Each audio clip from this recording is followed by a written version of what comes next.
In the shadowy corners of power and influence, where the lines between truth and deception blur, lies a world that few dare to explore. Join us as we venture into the labyrinth of the unspoken, the hidden, the deliberately obscured. We shine a light on the dogma that's been fed to the masses, unmasking the intricate web of deception spun by those who wish to control you. Welcome to Beyond Undisclosed.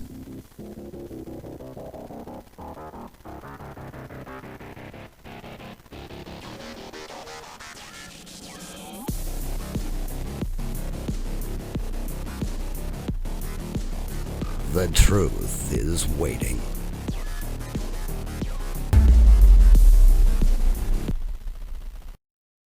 Of what took place on Venus.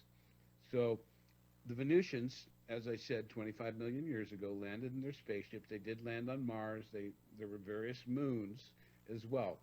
There are 480 moons in our solar systems, ladies and gentlemen, and 80 of them around Jupiter. Some are actually man-made, some are real. The technology is incredible.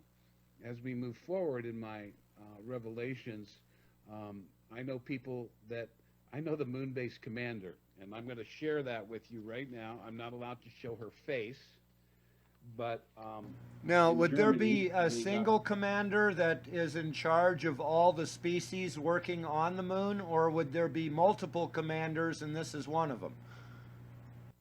Let me just say the Earth is under the purview of what's called the Galactic Confederation of Light. There is governments and systems and agreements, covenants, and there is various life forms.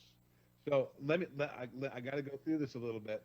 So the Venusian society, I should go back to Venus 24 million years ago, about 18 million years ago. It was a period in the galaxy called the Sirian Shift. And this is a technology that was developed in the Pleiades, what is also the Aldebaran system. The Taurus cloud has 250 stars. You can imagine how many moons they have if we have 480 around our lonely star. In fact, most solar systems have binary, trinary, or even more stars in their solar system. We are unique in that we only have one. About 15% of the 200 billion stars in our galaxy, 15% have one sun, and we also have one moon. So there's a attractive force here. Our planet is known as a or a light planet. It's a very special planet and has a tremendous amount of regenerative powers, and it has a lot of what are called gateways or portals to other dimensions. And we're advancing now into actual transportation and how these other dimensionals work. So I want to go quickly back to the Venusians land. The women placed their left hand on the top of the bee, and they were able to communicate. They were quite intuitive even back then. The bees gave them permission to live there. They lived there peacefully, and 18 million years later, Pleiadians and a group from Aldebaran, the Pleiadians are very scientifically advanced. They had developed a technology, what we hear about in the Nazi development of their space program called the Hannibal, called the Vril. And this technology can be spelled Phyril or Vrill, as the Germans were wont to call it. Now, they had 7 psychic women. This was a spiritualist group, and they were having very advanced interdimensional contact with some beings from Aldebaran. Now, these women were spiritual, and the intent was to raise humanity's level of awareness to bypass the industrial age. However, Hitler was in control, and he put these women under house arrest. One of them's name was Maria Orseck, and others. They grew their hair very long because they realized that hair is actually antennas into the higher dimensions. That's why all the militaries want you to cut your hair short so you won't have any feelings. So we're going back to them, and let's go back to 18 million years ago. Now, the Venusian, a very peaceful society, are invaded by some beings from the Aldebaran. That's 18 million years ago. I do not believe the Aldebarans in that system are hostile or negative at this point in time. However, they saw the humans and the bees, and they began what we might understand now as a transhumanist agenda to genetically alter humans. This has recently been involved with our government's complicity, working with certain other races, and this is where the Greys were abducting women, inseminating them, and coming back and removing the eggs 3 months later. I have personal knowledge of this, and an individual contacted me. A lot of my experiences go out there beyond belief, but I have a very, very good memory, and I can tell real stories that have happened repeatedly again and again, and I'll never change my story because I lived them. So now we have the bee people who have lost their human line, and the bees that have lost their original bee line. Okay? So now they said, what a great farm worker, humans and bees. So it's the same old gang of gangs and parasiting off of other people and using power. It's this semi-type of materialistic philosophy that's been throughout the universe on various dimensional levels. So now we fast forward to an asteroid that hits the Earth, or I'm sorry, hits Venus, and it kicks up dust. Now the Pleiadians and the Aldebarans have to leave their colony, which they've enslaved and genetically altered a race. They have to leave that world because they can't live there anymore. But they left their technology, which is the Vril. Now, I'm not going to go into how they got it back. That is contained in this book by Dr. Remy Taylor. He's written 11 books. So this is Cosmic Ray's Excellent Adventure. And in this book, which we'll go into a little bit later if we have time, how Venus got its, let's say, it's got its genetic line back. We'll explain. So to explain to you that Venus is a very long-lived planet.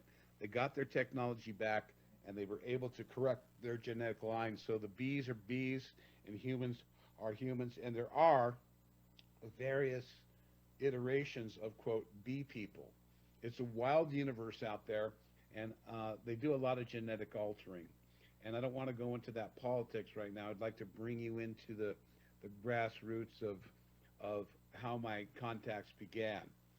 So I'm going to share with you the Venusians, because they were hybridized with the bees. They turned into, as they got their genetic line back, they turned into a matriarchal society. And this is true in many, many worlds. Okay? There's plenty of queens and matriarchal worlds out there. This was something I wanted to ask. This is something I wanted to ask. The thing of it is, we've adopted a republic down here, and the queen suggests a monarchy, which does not suggest are these oligarchies that these aliens have chosen rather than a republic? No. The Venusians are balanced in male and female. The Queen of Venus, and that is elected every year, not based on genetics, based on lifetimes of service. And they have a very advanced technology, millions of years in advance of us, okay? It includes time travel and many other things. And I'm going to be playing for the audience today actual voice recorded messages that I'm given. Let me back up just a little bit. You mentioned the fact that it is lifetimes of service, that these things are these Venetians the ones responsible for body transfer that we've heard about in other stories and things like that they can actually capture the soul and essence of a person and transfer that into a more viable body and cloning and stuff? Is this what we're talking about? Part of this is related to advanced technology. that is used on other worlds. Now, when other beings come to worlds, we could go back to I'll give you an example. There was a planet in the Sirius star system. I don't know what happened. I was going to ask the Venusians, and we may have the answer to this question at my summer conference, but I was going to ask, how did this planet get pushed out of the Sirius system? Now, I'm going to show you here, if you can look, folks. You got the wing of the arm of the galaxy. Looks like you have a little busy bee worker behind you there, too. Anyway, so here we go. We have this here. So imagine, look, here's Sirius here, right? In our quadrant of the galaxy, here's a radial arm. And you have to watch here. Okay, I'm going to let the audience watch. So this planet starts floating through free space. That planet was called Nibiru. And those beings were struggling for survival on there. And gold is a very important element that's used in space travel. That's why people kind of value it. It's an immutable metal. It blocks radiation, has many things. So they saw the Earth had gold. So they came here to mine that gold. But because of the Earth's gravity and the dimensionality that they lived in, they created bodies to work here. As they were working, there were some curious Cro-Magnons, which had already been devolved. The Earth had destroyed itself from nuclear radiation, and we had devolved from a higher development called Quello. That's a long time ago, into what we would call Cro-Magnon. Now, the curious Cro-Magnon were seen by them, and they decided to genetically alter them and create a new race. And that was 425,000 years ago. And that is chronicled in a series of books called the Transylvania Sunrise series. And I can go off on tangents there. So yes, there's another group that's coming here. When they found out about the intruders and the interlopers here on Earth that we would call fallen angels, who have corrupted this planet behind the scenes, they were very upset, and they began to establish more military-like bases to protect the Earth and to push out these fallen beings that literally had an ability, literally by galactic law, to own the Earth. So this is a complex subject, but yes, these beings can step through a door of technology, and their body, their soul essence, will project into an Earth-based body that accepts our atmosphere. So go ahead. I can't. Okay, the audience cannot see me. Oh, okay, I'm full screen. Okay, sorry about that.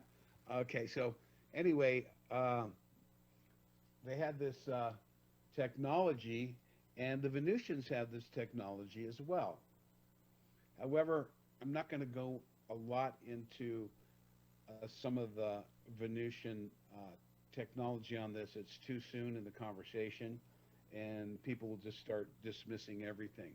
So I'd rather start a little slower in understanding these things. Though it is fascinating, and I know some people are up to speed, and they can follow me on my website and other things. So I've had a lot of experience of meeting them, and I can maybe go into that in a little bit, but I want to share with you that yes, the government does have the ability to clone little animals. This was revealed in the early 70s through other contactees and a lot of the nefarious activities that have gone on through the government.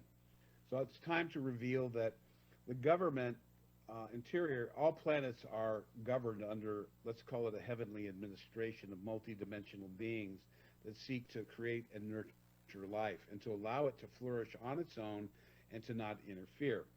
However, when a planet is in a development stages, there are many different, or in the cycle of a development stage, they will set up laboratories where they observe the various beings on the Earth and will influence them to gather genetics. Genetics is the coin of the realm, and they used to have big battles about it, like when they took over Venus and destroyed the Venusian genetic line and merged it with bees. But something good came from it. They're not bees where they follow anything, but they have it's a combination of an awareness that they all work together in harmony. So the Venusians don't need to vote. They can hold hands and they know what everyone is agreeing to. And they always go with the most perfect, what we would call democratic version. Now, they do have a royal court of various beings on Venus, and these are based on their metaphysical and spiritual awareness. They're recognized as masters. So the particular Queen of Venus is a friend of the author of these books, who's written 11 books. He's working on his autobiography now. It's almost done. And he arranged for me, he asked the security chief, who's quite famous in the 50s in the contactees near Giant Rock, Atlanders, California, with, I'll say,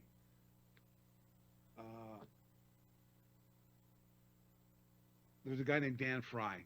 He was working at White Sands Rocket Base in the 50s with, and it was closed down during this 4th of July. He was one of the only people on the base, and he was impressed to go outside a little before sunset, and he went out and a spaceship landed in front of him.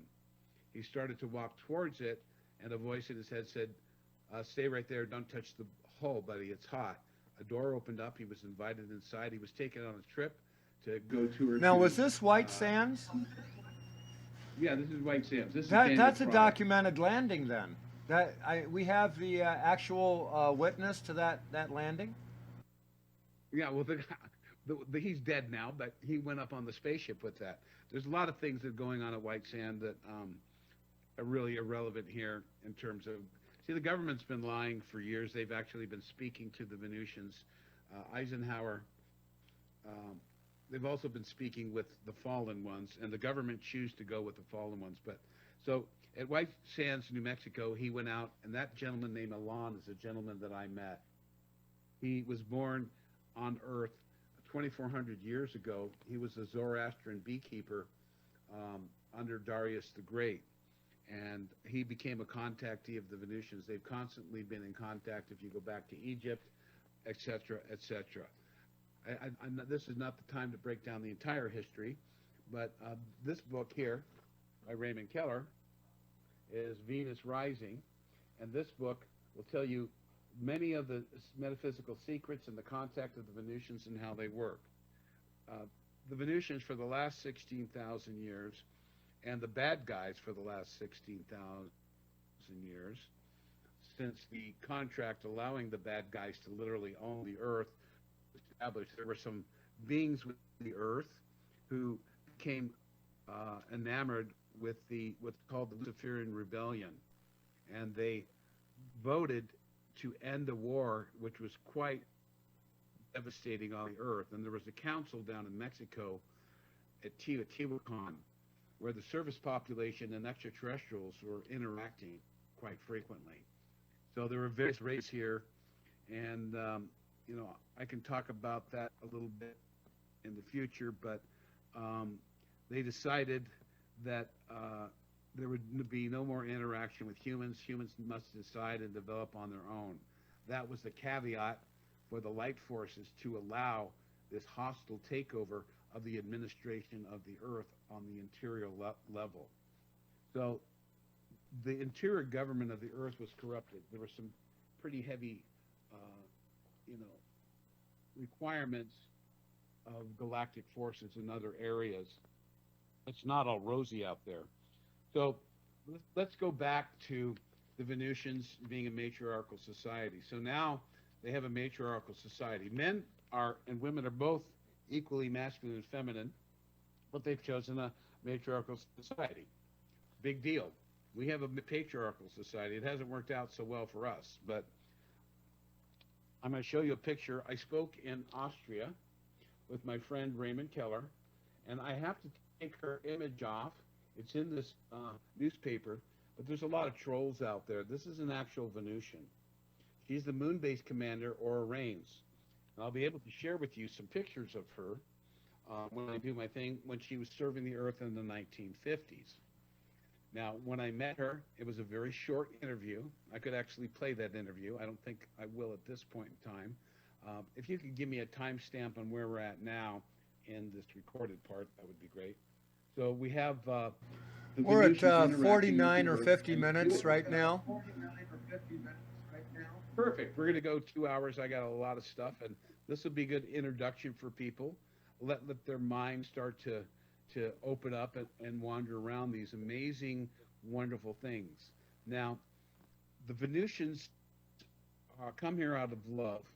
They've been our sister planet, our guardian planet. In fact, most of them have evolved to a higher dimensionality in the fifth and sixth dimension. The fifth would be called the astral plane, and the sixth would be called the mental plane. And we would go there, and for those planets that live in the higher dimensions, they're within the planet. We have those same dimensions inside our Earth. Everyone thinks it's a molten core. That's true and not true. It's an interdimensionality thing, and they can read Transylvania Sunrise series to understand that. The information that I've been tasked to come out with now is being shared by many people all around the world in various levels and actions. There's a great awakening of truth and knowledge with the internet and the communication taking place. But it's always been controlled and manipulated to keep the light from the people, to keep those in power for money and power. It's ridiculous. They have billions of dollars for wars, but they can't, give everyone good education or create a water system. We're being lied to, ladies and gentlemen, and now those fallen beings have been removed from the planet. The covenants have ended, and the control of the earth is now handed over to the people of Earth. There's one particular person in charge. I'm just going to call her ground command at this point, and she's in charge of the true quantum system. Now, government has a small, tiny quantum system that they were working with, and they were literally working with fallen beings and demons who ruled this planet. You can look in the Bible when they came to Earth. They were angels. When they had sex with women, they became demons, men of renown, the Nephilim. And these beings are interdimensional beings, and they lived inside the higher dimensions within the Earth, and they hate mankind, and they hate God, and they've been parasiting on the human energy field, just like the Aldebarans and some of the Pleiadians did 18 million years ago on Venus when they hybridized. And that's what they're trying to do here. It's how you take over a planet. You hybridize them. You transhumanism. You put chips in them and control them. This is all part of a dark antimatter universe that is over. It's not part of God's plan. It never could be. Never I have be. a explanation that might be a little bit more clear to an audience. First of all, if we went to Mars or another planet, we're not really built in order to be on that planet. We can find life forms on that planet that is built in order to be on that planet. We can accelerate their growth and then make a treaty with them in order to give us whatever we want. So the actual dominance of the planet would be that of DNA. And the person that has the dominant DNA apparently has control of that planet. And I think that would be the best way of describing that, because technically we're not built in order to go to Mars. We're not built in order to go to the moon. We're not, built for that environment. There's other creatures that are. Well, certainly we could live on any world. We could create bodies that could do that as we get developed along. But at this point, they're not about taking over planets and dominating. Let me get that straight. 90% of the galaxy is about love and cooperation and expanding their awareness and knowledge and service to others. They're not to dominate them. The people from the other worlds seek to help them, to help us develop in various ways.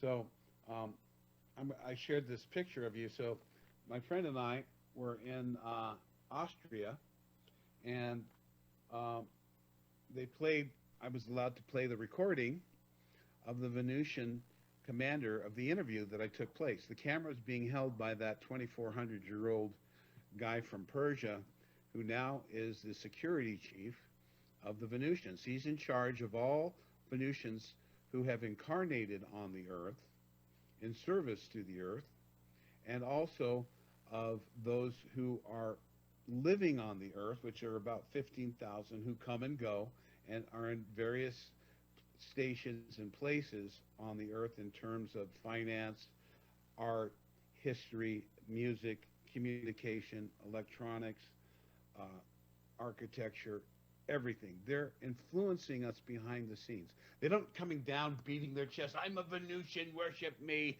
You know, they're down here clandestinely. They look just like us. We share many of the traits. There's some things about them that you wouldn't know upon looking at them, but they're very similar to us, and I'll be sharing some images of them that you'll be able to see here as we move along. So the moon base commander, when I met her, you know, I would ask some questions. I was allowed to ask 13 questions, of which they answered 8. These were basic questions, and they explained. I'm more interested in the questions they didn't answer than the ones that they did. Maybe, yeah. Well, they're not interested in going into our politics. They're here to transform the individual heart, and they're very much see the being that we would call Jesus Christ, or his real name was Yehoshua ben Joseph, was a Venusian named Sanat Kumara. Many millions of years ago, there were 4 Kumara brothers born on Venus, and they became ascended masters in one lifetime. So these are very highly spiritually developed beings, not limited to the physical material plane. And these Sanat Kumara took a great interest in the earth and to monitor and watch over the earth. Now you have to realize that he's incarnated on many other worlds and many other systems, in Sirius, in the Pleiades, and the Orions. He's incarnated many, many times as a world teacher to many various worlds. For millions of years, he's held this position. And because of the default in the heavenly administration on the material plane worlds, the Creator Son, and this is a little metaphysical, but I may as well get it out there, chose Sanat Kumara to express himself on the third dimension. So let me explain to you a little bit of spiritual information. It's going to be upsetting for the Christians or whatever. I'm sorry if you're going to be stuck in one book. I'm going to talk about the truth of the living Word of God and why Christ is the highest possible incarnation in the entire galaxy on the third dimension. But I have to get there through this explanation. So we have this creative force, this infinite, unknowable, pure, creative intelligence that is within all form, no matter how large or small, and yet it's transcendent to all form. It's a great big sea. Imagine it. We have to put a limitation for the human mind on it. Imagine it to be a giant ocean. And there's a creator of that ocean. The creator of that ocean is the infinite Father that's beyond the ocean, beyond any description, in all time and space, in all material realms, in all densities, everywhere, in everything. And we're just talking not just the physical. So now we look out with that telescope that looks out into the other galaxies, and you can see billions of galaxies. They look like stars, but they're galaxies. These are worlds without end. So this infinite creative intelligence has created galaxies. But how was that done? That was done by projecting the first beings, and these would be called creator suns. Each galaxy has a creator sun. I would actually call it a creator mother father God from our viewpoint, but because there's a balance there. And this being we would call the theophanic angel, the one likened unto God. This is a creator son of this galaxy, and we live and move and have our being within him. This being has every life, every particle, the entire ecosystem within the galaxy is part and parcel. And everyone goes, well, did God create or was it natural evolution? I'm going to straighten that out for you. It's both. God created evolution, okay? So you don't have to choose one or another and try to wrap your mind, because your mind will never possibly comprehend the unknowable, the knower, the knowing, the known, the infinite presence of light, and many, many, many other things that you will never comprehend in your current limited perceptive vehicle, which is limited to the Actually, this is something I can help with. Um, okay. it's actually a very basic principle. If let's go back to what you were saying, and I had it just a second ago. There's so many examples that I have Lots of things. Everything comes from something else, and everything is in a constant series of change. And all right. Well, the example I wanted to do was newspaper.